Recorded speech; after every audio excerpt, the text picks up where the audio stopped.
মোৰ আন এটা সৰু ব্লগলৈ আপোনালোকক সকলোকে স্বাগতম জনাইছোঁ। এইটো মই ভিডিঅ' আগতেই দিব লগা হৈছিলে, কিন্তু দেৰি হ'ল দিওঁতে। যিহেতু আজি কাতি বিহু শুভেচ্ছা সকলোকে জনাইছোঁ।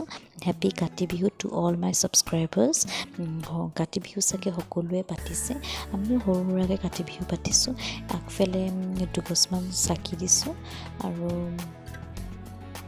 অকণমান এইফালে তুলসী পুলি ভিতৰতে লগাইছোঁ। আমি দুখন 4-5খন 6খন চাকি দিছোঁ।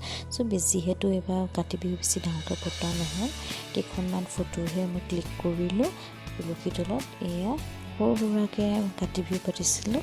সৰু শৰাই এখন দিছোঁ, বিশেষ একো কৰা নাই আৰু বিশেষ একো কৰা নাই। তুলসীৰ তলত প্ৰসাদ আগবঢ়ালোঁ। বিহু বুলি সৰুকৈ কিছুমান ডিছ বনাইছিলোঁ, কেক বনাইছোঁ। এইফালে পিঠা বনাইছোঁ, নিমকি, লাড়ু, লস্কৰা। আৰু এইখন হৈছে প্ৰসাদৰ প্লেট।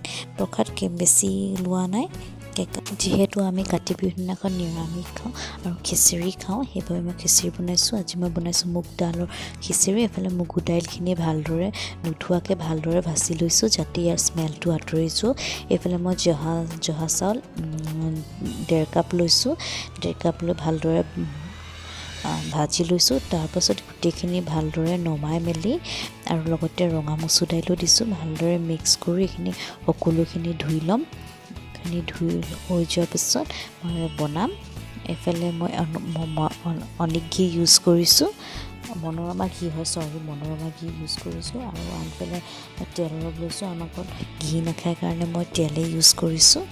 আৰু এইফালে মই লাবৰা ভাজি চব্জি বনাবলৈ মই কাটি থৈছিলোঁ, আৰু সেই তাৰ পৰা অকণমান লৈ পেলাই ইয়াত বনাইছোঁ। এইফালে মই তেল পকিব দিলোঁ। তেল পকা হৈ যোৱাৰ পাছত মই চব্জিখিনি হাফ ফ্ৰাই কৰি ল'ম। চব্জিখিনি অকণমান 2-3 মিনিটমান ভালদৰে ফ্ৰাই কৰি ল'ম। ফ্ৰাই কৰি হৈ যোৱাৰ পিছত মই এইখিনি গোটেইখিনি কাঢ়ি থ'ম।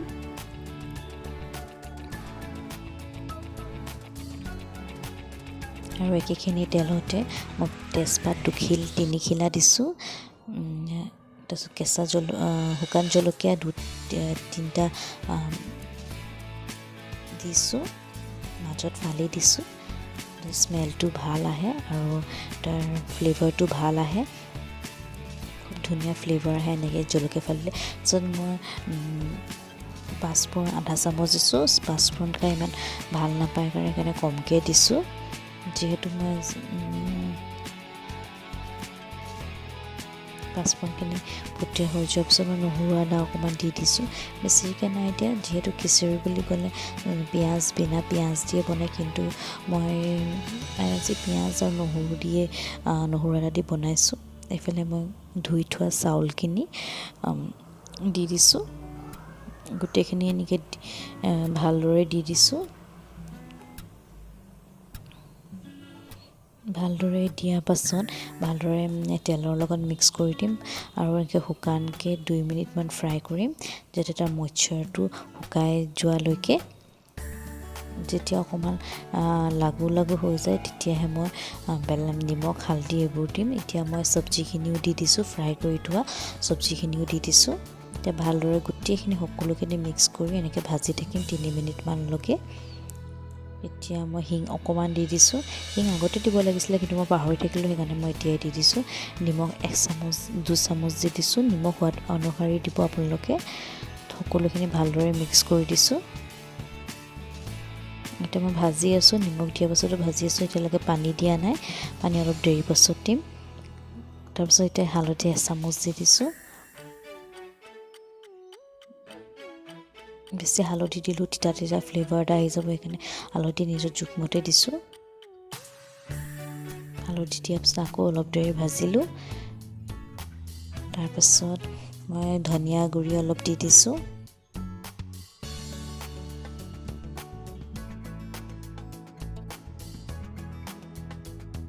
এতিয়া পানী অকণমান দি দিছোঁ। বেছিকৈ পানী নাই দিয়া, বেছিকৈ পানী দিলে বেয়া লাগিব খাই, অকণমান দেৰিকৈ পানী দিম। এতিয়া অকণমান পানী দি পেলাই চব্জিখিনি খিচিৰিটো ভালকৈ বনাই লৈছোঁ। অকণমান উতল আহক উতল আহি পেলাই যেতিয়া আধা সিজি যাব তেতিয়া আৰু অকণমান পানী দি দিম এতিয়া মই ঢাকি থৈ দিছোঁ 15 মিনিটমানৰ কাৰণে এতিয়া আনফালে এখন কেৰাহী দুটাকে শুকান জলকীয়া দিছোঁ তাৰপিছত পিঁয়াজ দি দিলোঁ কাটি থোৱা পিঁয়াজকেইটা দি দিছোঁ এইখিনি ভালদৰে ভাজি ল'ম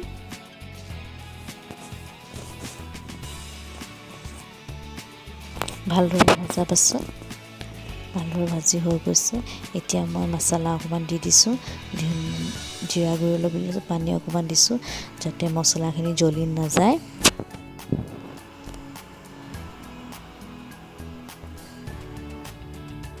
এতিয়া ৰং জলকীয়া চামুচটো কালাৰ জলকীয়া হয় যোনটো জ্বলা নহয় কালাৰটো ধুনীয়া হ'বলৈ উঠিবলৈ সেইকাৰণে কালাৰ অকণমান দি দিছোঁ তো হালধি গুড়া অকণমান দি দিছোঁ বহুতে তেলতে মছলা দিয়ে কিন্তু মই তেলত মছলা নিদিওঁ জ্বলি যায় বুলি ভয় লাগে জ্বলি গ'লে কালাৰটো ক'লা টাইপৰ হৈ যায় এতিয়া নিমখ অকণমান দিছোঁ নিমখ আন্দাজ মতে দিছোঁ নিজৰ সোৱাদ অনুসৰি তাৰপিছত মই চব্জি মছলা অকণমান দি দিছোঁ গোটেইখিনি ভালদৰে মিক্স কৰি ল'ম যেতিয়া তেলখিনি ফুটি উঠে তেল গোটেইখিনি চব্জিখিনি মিক্স চব্জিখিনি গোটেইখিনি কেৰাহীত দি ভালদৰে ভাজি ল'ম আপোনালোকে যি পাচলি ভাল পায় গোটেইবোৰ দিব পাৰে মই ইয়াত মূলা বেঙেনা ৰঙালাও অমিতা জাতিলাও পটল ফ্ৰেঞ্চ বিন দি দিছোঁ গোটেইখিনি ভালদৰে এনেকৈ লৰাই ভাজি থাকিম 10 মিনিটমানলৈকে এনেকৈ ভাজি থাকিম তাৰপিছত দেৰিকৈ হাফৰ দিম ভালদৰে কম জুইত সিজাই আছোঁ এতিয়া হাফৰ দি দিম 5 মিনিটমানৰ কাৰণেকৈ ঢাকি থৈ দিম এইফালে খিচৰি হৈ গ'ল খিচৰি ডাঠ হৈ গৈছে আৰু মই মটৰ কেইটামান দিলোঁ অলম'ষ্ট খিচৰিখিনি হৈ গ'ল ঢাকি থৈ দিছিলোঁ 15 মিনিটমানৰ কাৰণে হৈয়ে গৈছিল আৰু মাজে মাজে মই লৰাইও আছিলোঁ আৰু বেছি শুকাই যোৱা দেখি পেলাই মই অলপ পানীও এড কৰি দিছিলোঁ আপোনালোকে চাই থাকিব এতিয়া মই আৰু অলপ পানী দিওঁ যাতে কনচিষ্টেঞ্চিটো অকণ পাতল হওক বেছি ডাঠ হ'লে খাই বেয়াও লাগে এইফালে হৈ গৈছে এইফালে খিচৰি হৈ গ'ল গৰম গৰম খিচৰি আপোনালোকে ইয়াত ঘিউ দি দিব পাৰে ঘিউ ওপৰত দি দিলে ফ্লেভাৰটো বৰ ধুনীয়া হয় কিন্তু আমাৰ ঘৰত ঘিউ নাখায় কাৰণে মই ঘিউ দিয়া নাই এইফালে হৈ গ'ল খিচৰি মিক্স ভাজি তাৰপিছত পাপৰ আৰু আচাৰ লৈছোঁ কাতি বিহু আমি কাতি বিহু এনেকৈ পালন কৰিলোঁ সকলোৱে চাগে কাতি বিহু ভালদৰে পালন কৰিলে যেন